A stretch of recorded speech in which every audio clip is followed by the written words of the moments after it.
Bonjour à tous, aujourd'hui je vais vous apprendre à faire une recette de pain sans gluten et de pain extrêmement pauvre en gluten. Alors pour ce faire il nous faut donc 150 g de farine de quinoa, évidemment tout est bio, hein. Il nous faut 150 g de farine de riz complet.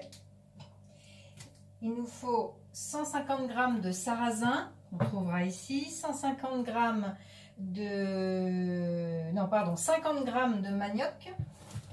Donc la manioc, c'est de la... ou farine de tapioca, hein, fécule de tapioca, c'est la même chose. Et je vais mettre, alors ça c'est, si vous supportez un tout petit peu le gluten, vous pouvez mettre 100 g de farine de petite épeautre. Si ce n'est pas possible pour vous, à ce moment-là, vous faites par exemple 50 g de farine de quinoa en plus et 50 g de farine de riz complet en plus pour garder les mêmes proportions. Ensuite, on va utiliser du mix-gomme. Donc le mix-gomme, c'est un mélange de psyllium blond et de gomme d'acacia. Ensuite, on va utiliser un levain sans gluten. Là, on a lèvre quinoa. Il existe aussi le lèvre sarrasin. J'ai pas vu de différence, hein. J'ai souvent essayé les deux. J'ai pas vu de différence. Et si vous supportez toujours un petit peu le gluten, mais vraiment à des doses infinimales, hein, parce que moi, j'arrive à manger comme avec un tout petit peu de gluten, malgré que je sois une vraie intolérante au gluten. Donc je rajoute un tout petit peu de lève de blé, du levain de blé, ce qui permet qu'il lève un petit peu plus. C'est pas obligatoire, hein, c'est vraiment pas obligatoire. Ensuite il nous faudra du sel, un petit peu d'huile de tournesol et de l'eau. Voilà. Donc je vais vous donner au fur et à mesure les proportions souhaitées. Alors on va commencer donc 150 g de farine de quinoa. Alors si je sors ma balance, c'est mieux.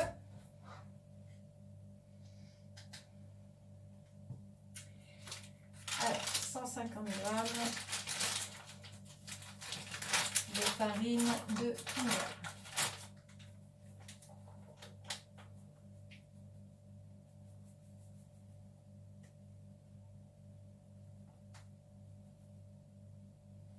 Donc ça, c'est un pain en fait que j'ai créé moi-même. Il y a déjà de nombreux mois que je n'avais pas encore partagé, à part avec quelques amis, et qui est vraiment très très bon. Vous allez voir, j'ai enfin trouvé un très très bon dosage, et donc je le partage pour que ce soit accessible pour tout le monde. Alors, donc on va ranger au fur et à mesure. Donc, le quinoa c'est mis. Alors, 150 g de farine de sarrasin. Ma farine de sarrasin et ma farine de petite épeautre, je l'achète à la MAP avec des grosses quantités.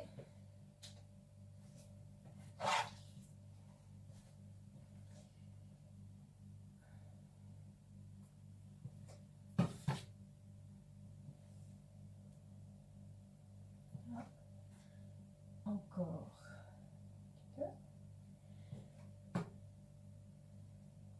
Donc là, je vous présente un pain qui va être assez gros, hein. On a 600 g de farine en tout. C'est un pain qui est assez gros. Donc si vous voulez après faire une règle de 3 et changer les proportions, c'est toutes les quantités, bien sûr, c'est tout à fait possible. Ensuite, 150 g de farine de riz complet.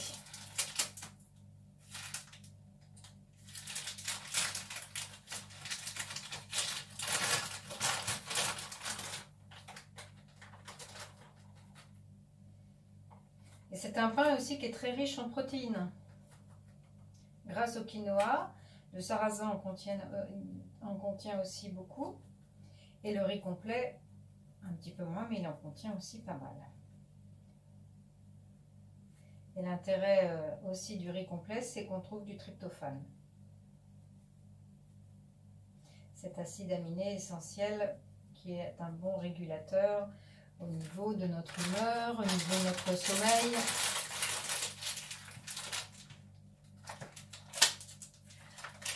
Ensuite, 150 g de manioc.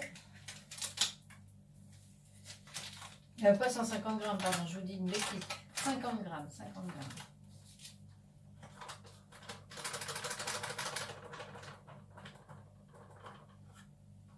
Voilà.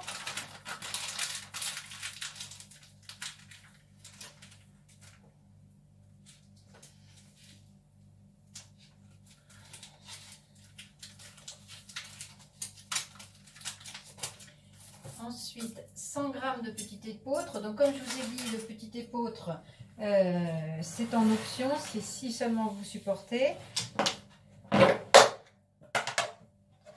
En sachant que déjà dans le petit épeautre, il y a très peu de gluten, hein, il n'y a que 7% de gluten.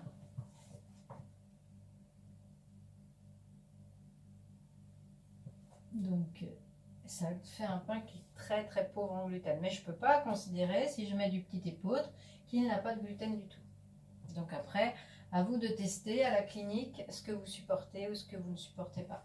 Si vous voulez garder ces proportions, vous remplacez 50, vous mettez 50 grammes de riz, de farine de riz complet, en plus des proportions que je vous ai annoncées tout à l'heure, le sarrasin également, et le quinoa. Enfin, vous pouvez faire 33, 33, 33 de ces trois farines-là, en mettant un petit peu plus, qui correspond aux 100 grammes, évidemment, de la farine de petit épeautre. J'espère que vous m'aurez comprise. Ensuite, le mix-gomme.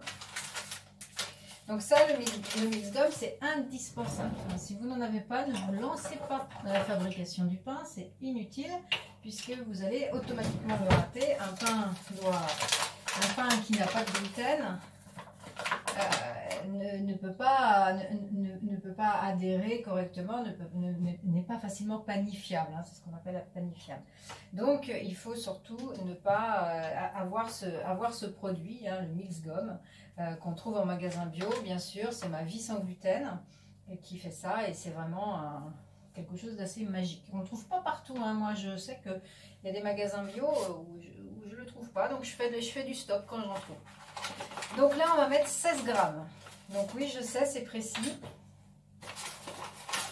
Si vous débordez d'un gramme, c'est pas grave, mais ne débordez pas trop non plus. Donc là j'ai 10 grammes.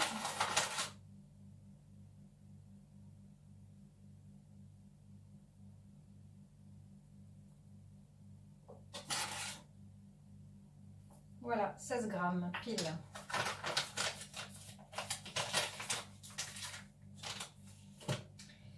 Ensuite, je vais mettre mon lève quinoa. 24 grammes. Là aussi, c'est précis, hein. C'est en fonction des expériences que j'ai pu faire.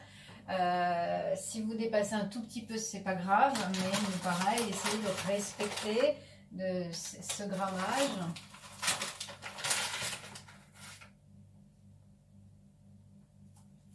Donc là, de toute façon, je peux vider.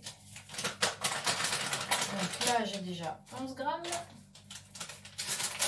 Je prends un autre sachet.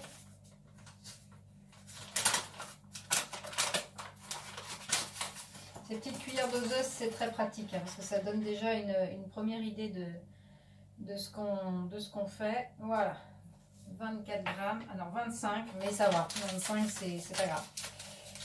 Faut pas que je mette 30 non plus, quoi, hein, mais bon, non, la proportion exacte c'est 24, mais c'est pas toujours facile à 1 gramme près. Ensuite, donc, si vous le supportez, vous mettez 12 grammes de levain au petit épeautre. En plus de levain, enfin si vous trouvez petit épeautre vous prenez, mais c'est moins facile à trouver. Bon, moi j'ai pris le levain de blé là cette fois. Si vous ne l'avez pas, évidemment, si vous ne pouvez pas le mettre, il faut augmenter votre levain de quinoa. Donc à ce moment-là, vous montez d'environ oui, vous pouvez mettre 12 grammes de levain de quinoa en plus. Donc là, on va mettre le levain de blé, 12 grammes.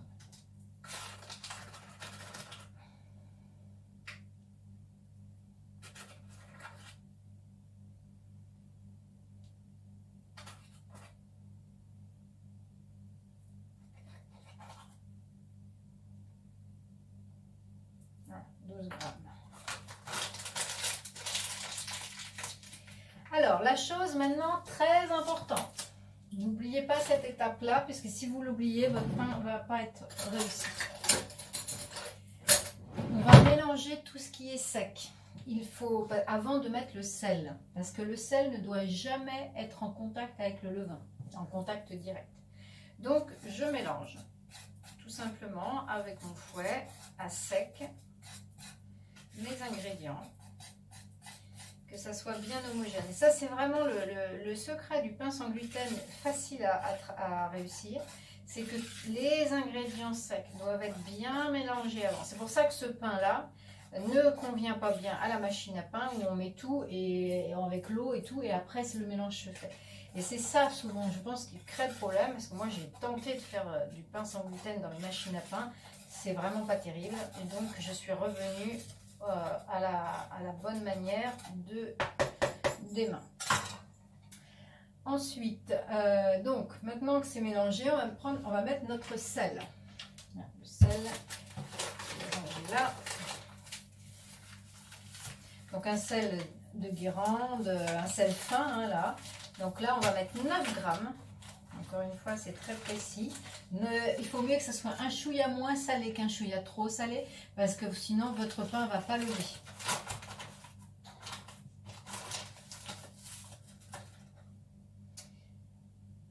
Donc 8.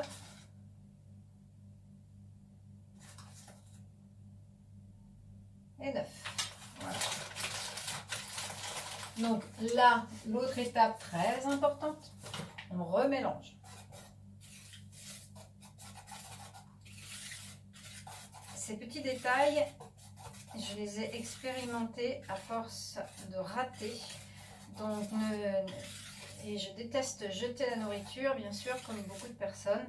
Et donc, essayez de suivre mes conseils, parce que si vous ne les suivez pas, eh ben, vous allez faire les mêmes bêtises que moi au début. Ensuite, de l'huile de tournesol. Alors pourquoi le tournesol? Parce qu'elle sature beaucoup moins vite que l'huile d'olive. Donc je préfère prendre de l'huile de tournesol. Et là on va mettre 20 grammes. Donc j'ai fait un petit puits et je mets 20 grammes sur l'huile. Si vous débordez un petit peu, c'est pas très grave.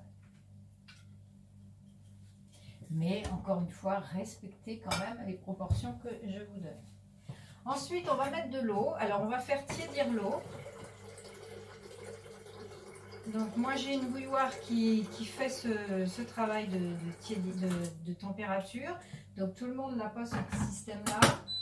Donc, si vous avez la même bouilloire que moi, Riviera et Bar, qui fait la température, vous mettez à 50 degrés. C'est le minima que voilà, sinon vous faites chauffer de l'eau très peu de temps dans votre bouilloire et il faut que vous puissiez rentrer le doigt dedans sans vous brûler du tout. On s'entend juste que l'eau est tiède. Voilà, et là avec l'eau on va mettre 535 grammes. C'est assez précis aussi. Il faut toujours mieux mettre un tout petit peu moins l'eau. Donc faites très attention aussi que un peu trop parce que c'est plus facile d'en rajouter que d'en enlever. Donc on va se munir d'une grosse spatule en bois.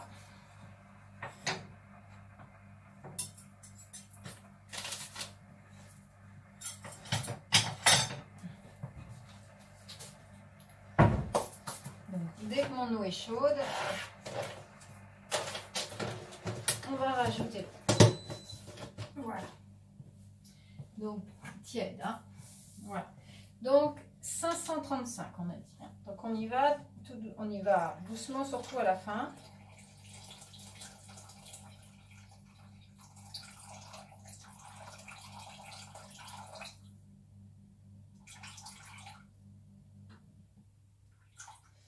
Voilà, 535 piles. Et là, je me mets sur un support un petit peu plus bas, que ce sera beaucoup plus facile pour moi de le travailler. Et je vais donc touiller. Donc vous voyez, au départ, on y va. Et l'eau, je l'ai versée sur mon huile hein, pour qu'elle se mélange à l'huile. Je sais que l'eau et l'huile ne se mélangent pas, mais elles vont quand malgré tout se mélanger un petit peu. Donc au départ, vous voyez, ça donne quelque chose. On se dit, oh là là, il n'y a pas assez d'eau. Mais allez jusqu'au bout parce que c'est très surprenant. Il faut que le mix gomme, en fait c'est le mix gomme qui va lier la pâte.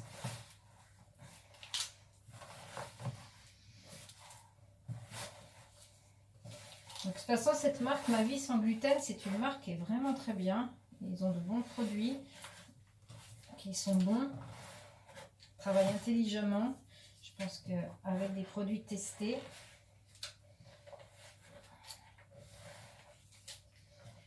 Voilà. Donc, vous voyez, ça commence à prendre un petit peu forme. Et là, je m'aperçois que c'est un petit peu sec. Mais vous voyez, je l'ai pas... Je préfère toujours.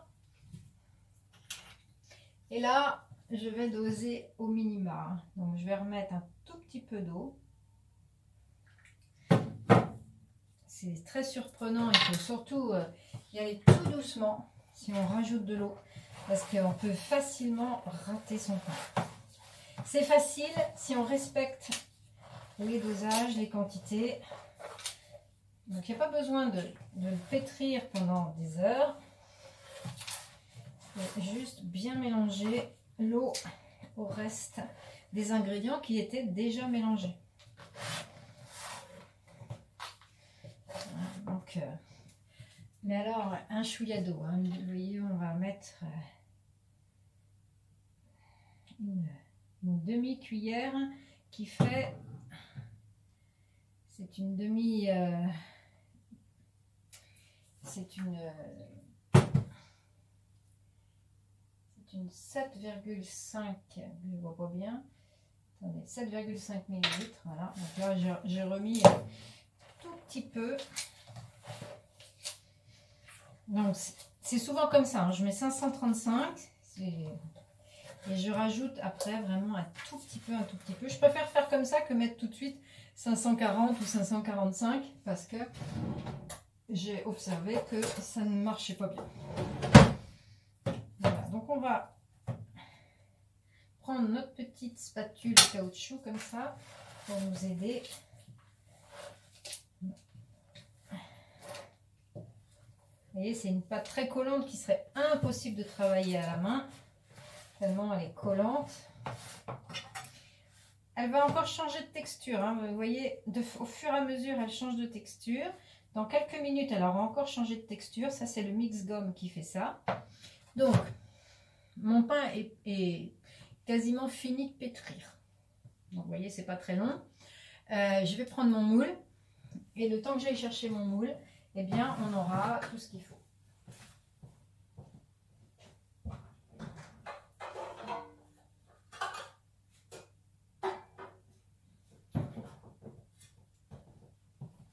Alors, j'ai pris deux moules. Un moule pour mettre de l'eau, tout bêtement.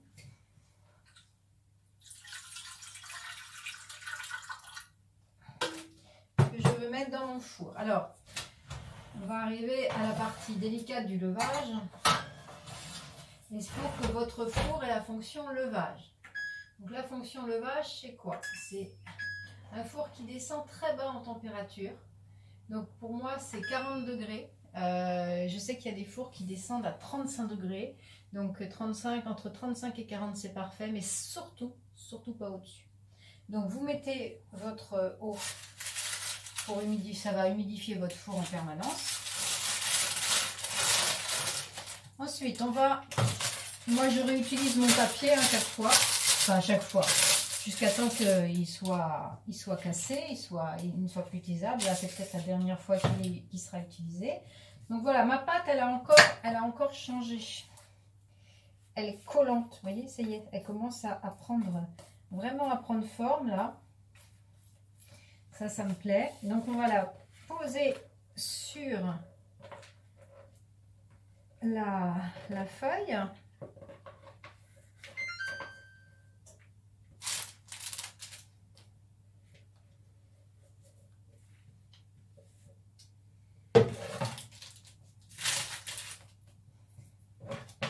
Donc moi je vous fais ça en temps réel, hein. Donc vous allez voir que à la grandeur de la vidéo, c'est vraiment pas long de se faire du pain sans gluten. Et en plus, là, avec une quantité pareille, vous allez voir, je vais vous expliquer au fur et à mesure les astuces pour conserver ce pain.